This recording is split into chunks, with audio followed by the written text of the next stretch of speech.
রাখা পাথরটিকে দেখেই সেই মেয়েটি বুঝতে পারল যে এর ভেতরে খুব দামি জেড পাথর লুকিয়ে আছে। সে সঙ্গে সঙ্গে তার স্বামীকে বলল যে এই পাথরের ভেতরে বিশাল বড় জেড পাথর রয়েছে, কিন্তু তার স্বামী বিষয়টি পুরোপুরি বিশ্বাস করল না। কিছুক্ষণের মধ্যেই নিলামে অংশগ্রহণকারীরা দামি পাথরটির দাম হাতাতে শুরু করলো। শেষ পর্যন্ত পাশে বসে থাকা এক ধনী যুবতী $10 মিলিয়ন দাম হাঁকিয়ে বসল। নিলাম পরিচালক যেই ঘোষণা করলেন যে সেই যুবতীই জিতেছে, অমনি প্রথম মেয়েটি দাঁড়িয়ে পড়ল এবং 100 মিলিয়নের ডাক দিল। পুরো হল ঘর বিস্ময়ে স্তব্ধ হয়ে গেল।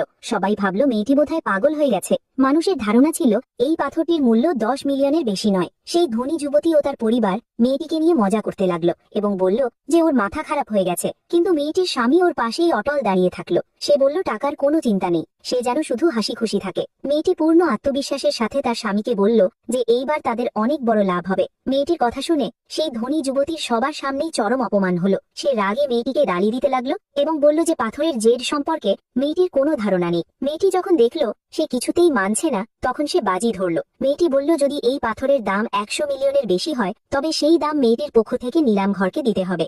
রাগে অন্ধ হয়ে ধনী যুবতী কোনো কিছু না ভেবেই বাজিটা মেনে নিল। এরপর মেয়েটি এগিয়ে গিয়ে পাথরটি ভাঙার প্রস্তুতি নিল। নিলাম পরিচালক তাকে আটকানোর চেষ্টা করলেন, কিন্তু ধনী যুবতী মেয়েটির দিকে দেখেই বুঝে গেল সে কোনো সাধারণ মেয়ে নয়। তার বিশ্বাস ছিল ওটিই জিতবে। দর্শক সারিতে বসে থাকা এক সম্মানিত মহিলা মেয়েটিকে মেশিন দিয়ে কাটার পরামর্শ দিলেন, কিন্তু মেয়েটি বলল সেটা অনেক ঝামেলা। মেয়েটি তার জাদুকরী শক্তির ব্যবহার করলো এবং এক ঝটকায় পাথরটি ভেঙে ফেলল।